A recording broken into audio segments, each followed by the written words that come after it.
ತುಂಬಿ ತುಳುಕುವ ಬಣ್ಣ ಬಣ್ಣದ ಹೊಂಡ ಹಾರಿ ಸುರಿಗೆಕಾಯಿ ಹರಿದುಕೊಂಡ ಪೂಜಾರಿ. ಗದಗ ತಾಲೂಕಿನ ತಿಮ್ಮಾಪುರ ಗ್ರಾಮದ ಮಾರುತೇಶ್ವರ ಜಾತ್ರೆ ಮಹೋತ್ಸವದ ಅಂಗವಾಗಿ ಕುಂಬಾರ ಮನೆಗೆ ತೆರಳಿ ಕುಂಬಾರ ಮನೆಯಿಂದ ಕುಂಭ ತಂದು ಗಂಗಾ ಪೂಜೆ ನೆರವೇರಿಸಿ ಹೊಂಡದ ಸುತ್ತ ಸುರಗಿ ಸುತ್ತಿದ ವಿಧಿ ವಿಧಾನಗಳೊಂದಿಗೆ ಪೂಜೆಯನ್ನು ಸಲ್ಲಿಸಲಾಯಿತು. ನಂತರ ಶ್ರೀ ಮಾರುತೇಶ್ವರನ ಬಣ್ಣ ಬಣ್ಣದ ಹೊಂಡವನ್ನು ನೂರಾರು ಭಕ್ತರ ಮಧ್ಯದಲ್ಲಿ ಹೊಂಡ ಹಾರಿ ಸಂಭ್ರಮಿಸಿದರು. ಪೂಜಾರಿಯವರು ಈ ವರ್ಷ ಹೊಂಡದ ಕಾಯಿಯನ್ನು ಗೋವಿಂದ ಶಂಕರಪ್ಪ ಪೂಜಾರಿಯವರು ಹರಿದರು.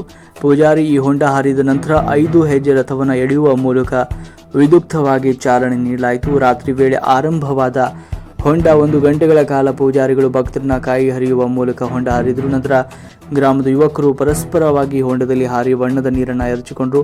ಒಂದು ಕಾರ್ಯಕ್ರಮದಲ್ಲಿ ವೆಂಕಟೇಶ್ ಪೂಜಾರ್, ಶೇಖಪ್ಪ ಪೂಜಾರ್, ಶಂಕರಪ್ಪ ಪೂಜಾರ್, ಹನುಮಪ್ಪ ಪೂಜಾರ್, ಶ್ರೀಕಾಂತ ಪೂಜಾರ್, ಸುರೇಶ್ ಪೂಜಾರ್ ಹಾಗೂ ನೂರಾರು ಭಕ್ತರು ಪಾಲ್ಗೊಂಡಿದ್ದರು.